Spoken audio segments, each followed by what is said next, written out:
The Jeep got booted. It was sitting over there, but as you can see, there's a Dodge pickup sitting right there now.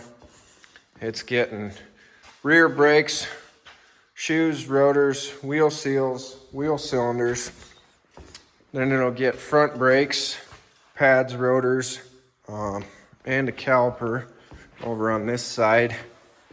As you can see, it's metal on metal, so they got the goodie out of that, and they got quite a dish cut in here. I don't think it's ever had brakes.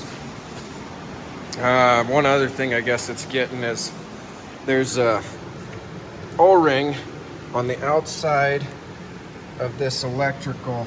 This is the fuel heater, and it was leaking fuel around it, so I got that resealed too. But that's how it goes around here, and that's why the Jeep always gets put on the back burner. It's been dirty cold here this week. Let's see, 29 below, I think is the lowest we've had without the wind chill. This is actually how I move used oil into the shop for that Energy Logic oil burner up there. I went ahead and ran that out of oil yesterday, so I spent most of yesterday getting skid steer fired up and oil in the shop. That was an adventure. But to get back to the Jeep, I did get the bumper painted black, and I got it installed, and everything's tight. So that's done deal. I also went along and put the nut zerts in, like I was talking about. Got all of them put in. Oh, my seats came in, my starter came in, it's sitting over there. Ignition switch, some weather stripping. This is an oil filter for the Mahindra I had in the shop. I gotta bring it back in when it warms up, or shove it in here so I can get it going. But I guess it's a good thing I didn't keep going painting this, because there is no way I can get that seat back far enough with this the way it is. So I am gonna have to cut these out and move that whole works back.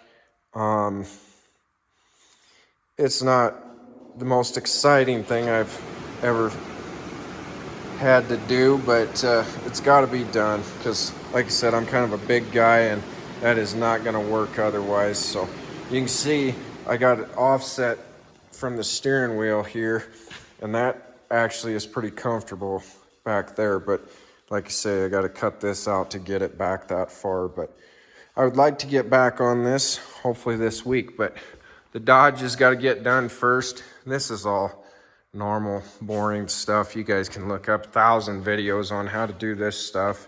I can't imagine you're too interested in it. So I'm gonna hammer this out today. Luckily the drums are done. They're a pain in the butt doing drum brakes. I don't know why they couldn't have built them like a semi, but that's the way it is. So need to get this done, get it rolled out of the shop, and then it'll be back on the Jeep. So probably see you guys tomorrow, or in your case about that fast. Okay, we're back on the old Willys today. Got that starter put into place. Wires are all hooked up to it. I need to buy myself a battery to put in here. I did get the hold downs for one. I just haven't bought a battery yet. As cold as it's been, all the Group 24 batteries at Baumgart's are sold out in town, plus a lot of other kinds. So I'll probably give that a week and then buy a battery. Been messing with the wiring here, getting it all figured out where it needs to go. I think I have everything hooked up to the light switch where it's supposed to go. Just about done with the ignition switch. They didn't send any light bulbs in the wiring harness, so I had to buy a pack of them at Napa today. Like, they thought that you weren't going to need light bulbs. You're putting a whole new wiring harness in, so you skimp out on the light bulbs, I guess. I don't know. So I got them bought. Just an inconvenience that kept me from installing that stuff. But that's what I'm going to work on now. I think I have it figured out how this is supposed to be wired on this starter. I found a diagram. I'm going to hopefully remember to put a picture of that up now. But it basically shows which one needs to loop around and hook onto here. But the main thing is you need a diode in here. Otherwise, the alternator will keep feeding voltage to the coil and not let the spark go out when you shut the key off. As far as I know anyways. There's something along, if you have a dummy light for the charging system, something along the lines that will cancel it out too. I'm not completely sure. But anyways, I'm just gonna put a diode in. That's basically a check valve for electricity. It only lets electricity flow one way. So I will get it put in when it shows up in the mail. But I think I've got enough things here that I can keep getting this stuff hooked up and maybe test it with the key this evening, as long as all goes well. But I'm gonna get those bulbs put in, try to get that buttoned up, maybe get the gauge cluster back up where it's supposed to go, and just keep chugging away. On a different note, I hammered on the Dodge yesterday until I realized that I got the wrong caliper. But driver's side is done. It's complete. Fuel filter housing is back in there. Still looking nice and dry, so I think we won that battle. I will get that caliper put on, get these wheels torqued, and then start adjusting the brakes up. Combination of the cable underneath and adjusters on the drums. It's kind of back and forth, getting them tightened up where they need to be so they don't drag. But I guess one other thing I need to do is I have a brake switch that needs to be put in way down there. I don't even know if I can get you guys down there to see it. There you can see it. Looks like a brand new one in there, and that is because it is. But when I was trying to push the ends into these, it broke the tabs off of one of them. But for some reason I had two of these brake switches, so I'll put this one in, try to get them threaded in there for the brake light. But just a bunch of wiring. Okay, moment of truth here. We're gonna try some of this. I'm gonna see if I can't hook this up with you guys watching so we can see if anything sparks. That all seems fine, as long as I don't touch the fender. Hang on.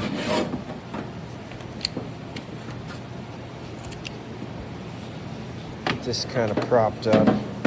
Oh yeah, this is nice. Okay. Everything's in place. Don't see any smoke. I do see a dash light that's on all the time. So I think I got those hooked up to the wrong side. Oh, I think I hooked them up to the circuit breaker, and I should have hooked them up to the switch. So it's a good thing I didn't tighten it in there. But let's try some of this other stuff. Let me get up in here.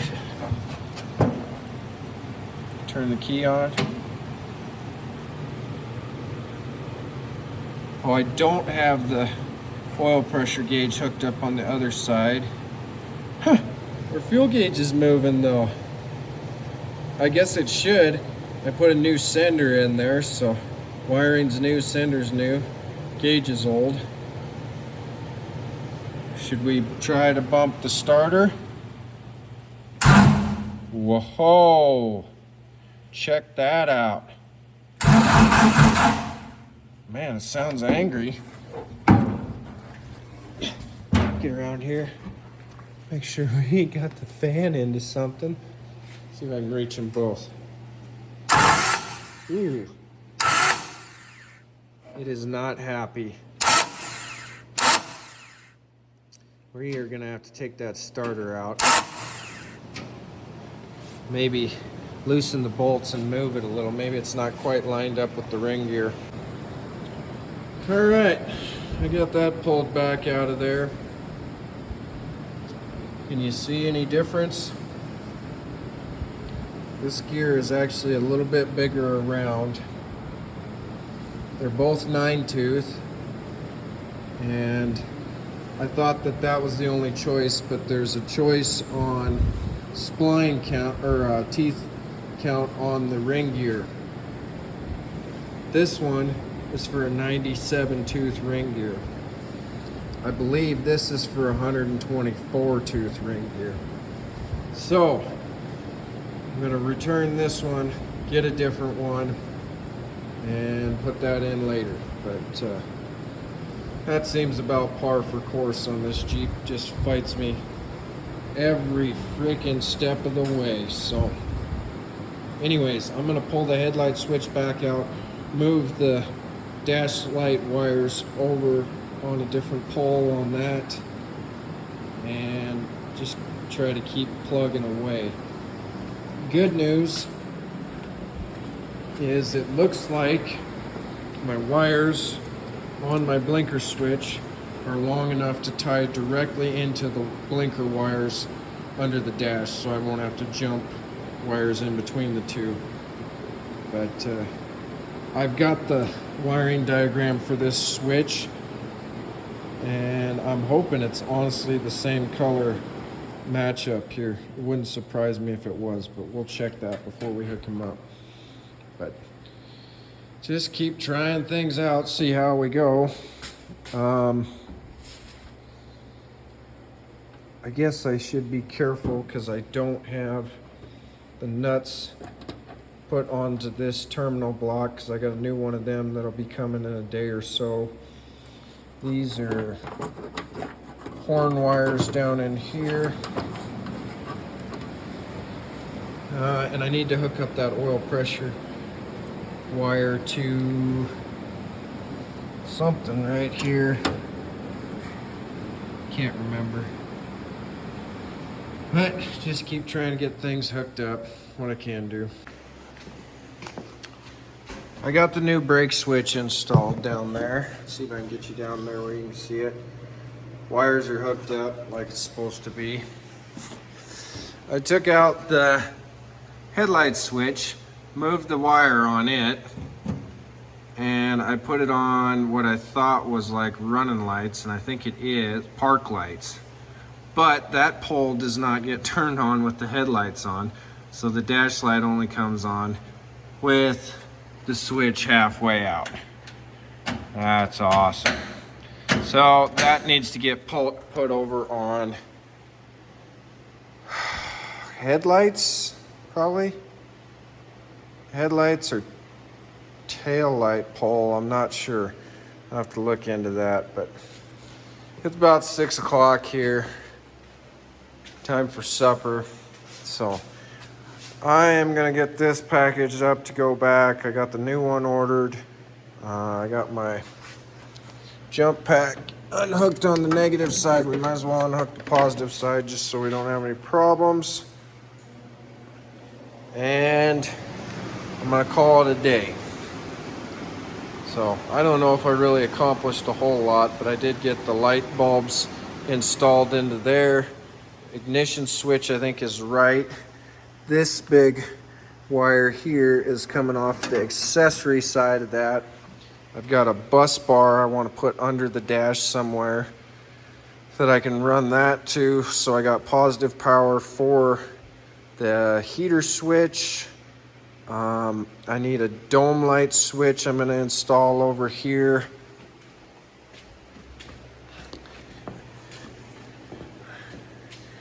Heater switch, dome light switch. It seemed like there was one other thing I needed to run power to, and I can't think of it right off, so that's gonna go over there.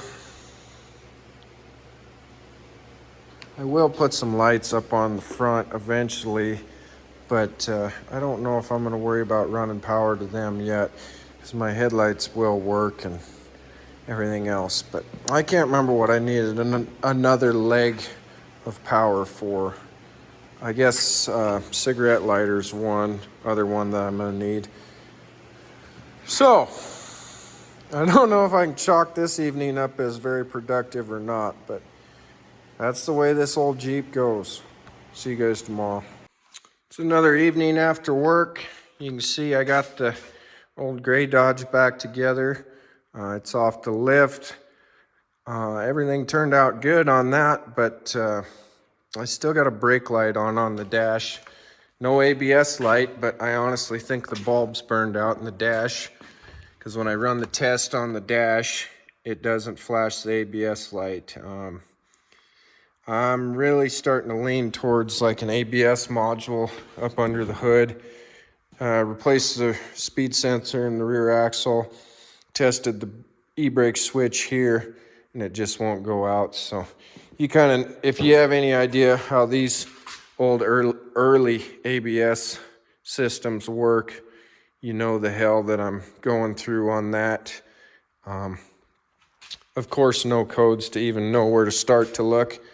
But on a happier note, 2 days later, the new starter came in, and that gear looks way better. Plus, this one's cooler. It's got a wasp on it.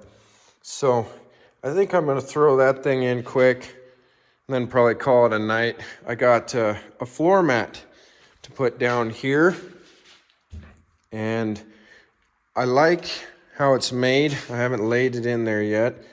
It's nice, thick, heavy rubber, so I think it'll last. But what I do not like is it's not very wide.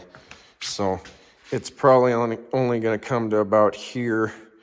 So that's kind of irritating. There'll be open area under the seat, but maybe I'll find something else to cut up and put in that area. But may not even see it with the seats in there. But I just thought it was going to be full length to the back of the tub edge, but that's what you get. So I'm going to throw this starter in quick and we'll give it a try. Okay, new starter's installed. Let's wing it over and give it a try. We're in neutral. Oil light turns on now. That's kind of cool.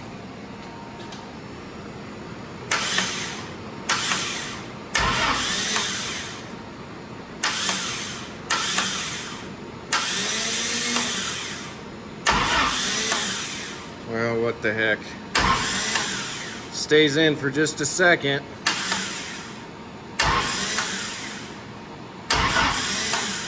It's close.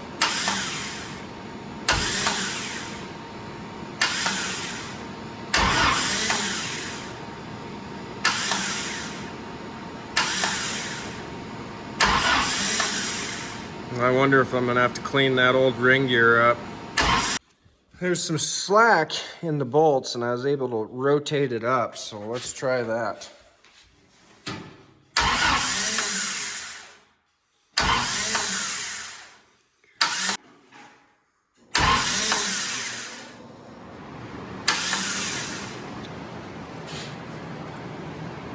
The old jump pack's a little low. Makes me wonder if it's just not throwing the Bendix out hard enough to stay engaged.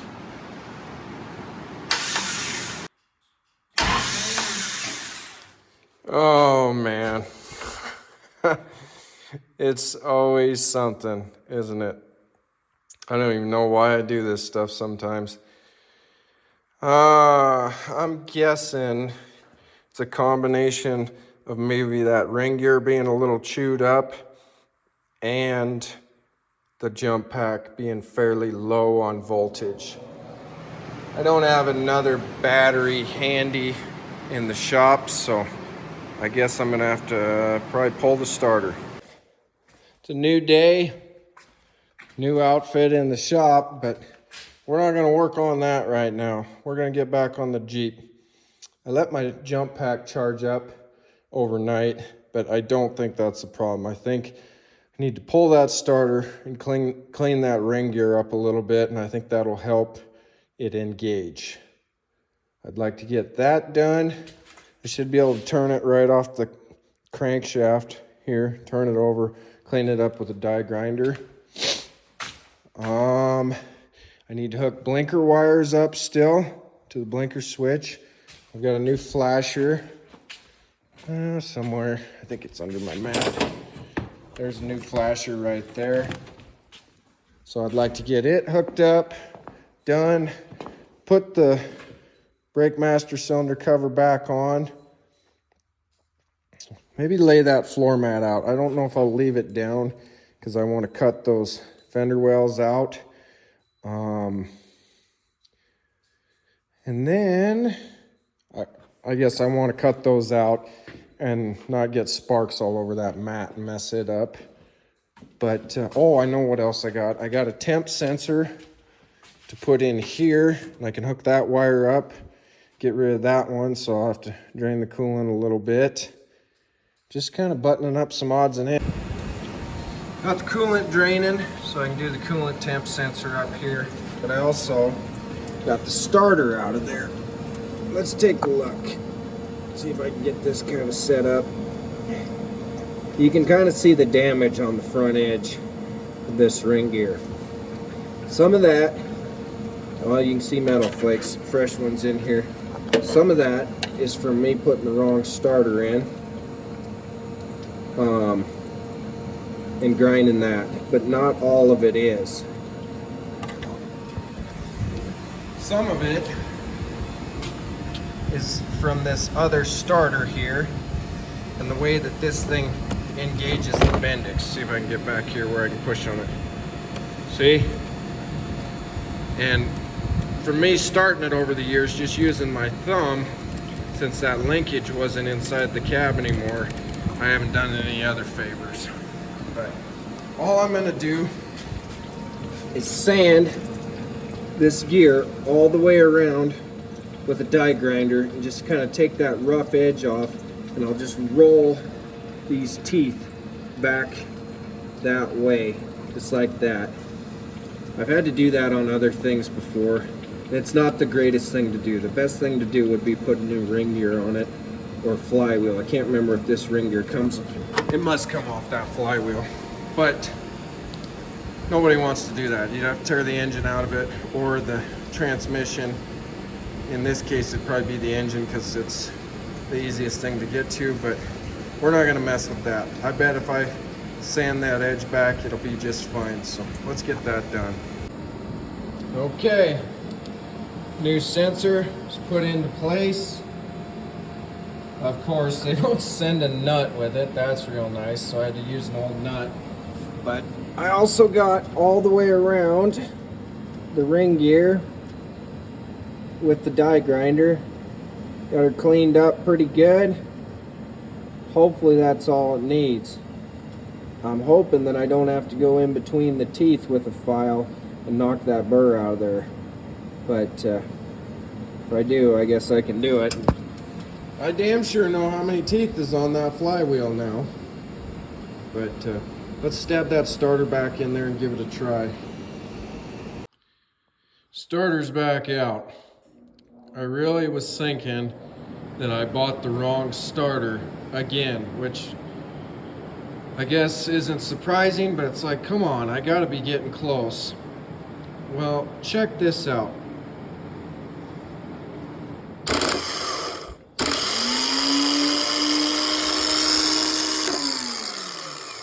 See how that gear is only just barely getting past the case? But watch if I don't run it for very long.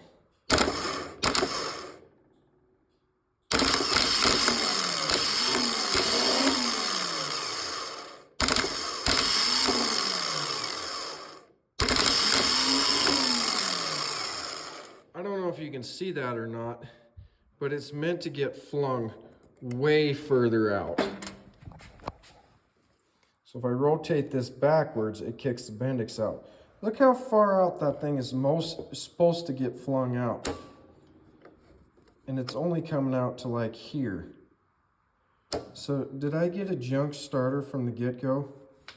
You can see on the teeth that it's just barely engaged in the flywheel right here.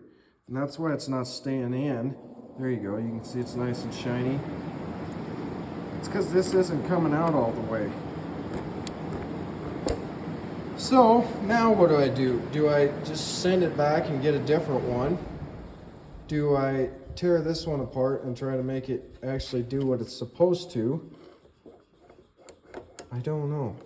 I don't know why it's getting hung up like halfway. It's only kind of coming out to about here. Man, it's always something. I don't know about this thing. I don't know if it's cursed or what the heck, but at least I got the coolant temp sensor in. That seems fine. I did get it to run. I didn't get all the coolant back in, which is weird to me that it didn't, you know, I was trying to put back in when I drained out, I guess is what I'm getting at. So maybe I got an air pocket in the heater core, but I've got a vacuum deal I can put on here, pull a vacuum on the system. So maybe that's what I need to do and think about this for the evening.